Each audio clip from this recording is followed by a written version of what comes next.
Good morning, our dear viewers across the world.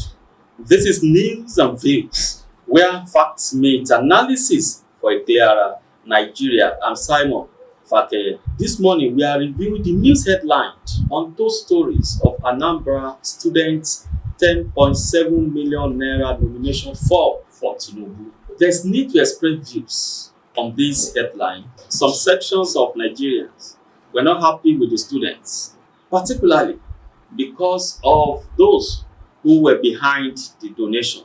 They called themselves together. They decided to contribute money in support of President Bola Ahmed Tinubu's second term in office. The argument was that these are students who need money to take care of themselves and to pay their tuition fee. After all, some of them have just accessed loan from NELFUND. Some people were saying the money is just too much for students to donate for a political aspirant. And why, again, this is controversial? This is taking place in a state that is being governed by an opposition party governor.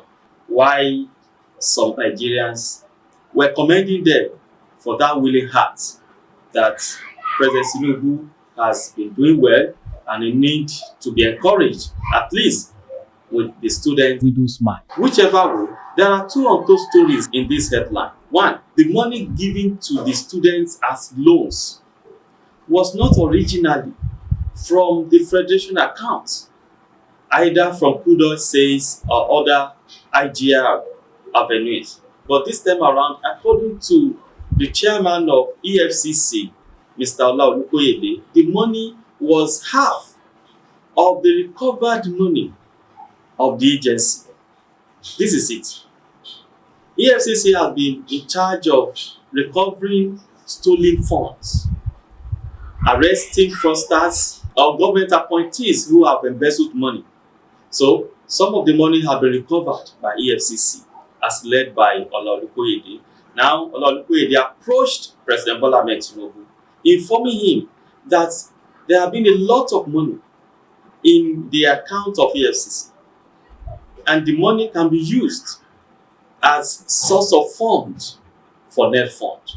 Mr. Olukoyede said, and President Bola Ahmed Tinubu agreed to that proposal, and that 50%, that is half of that money, was approved for the funding of NELFUND.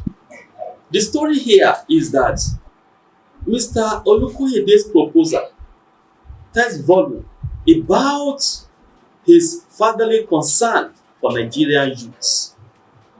Meaning that as worse as political appointees in Nigeria or government agencies in Nigeria have been condemned, we can still see a political appointee heading an agency of government like Mr. Ola Olukoyede to come up with that future impactful proposal. The second lesson is that President Bola Ahmed Tinubu has proved himself as a genuine, caring and loving father who will do anything, anytime within his capacity to ensure that Nigerian youths get a brighter future. He did not only approve of the use of the recovered money to fund NELFUND, he ensured that the fund gets to more than 1.3 million students. It is understatement if we should say that President Bola Ahmed Tinubu, by listening to EFCC chairman Mr. Olukoyede, has prepared a brighter tomorrow for Nigeria's leaders of tomorrow.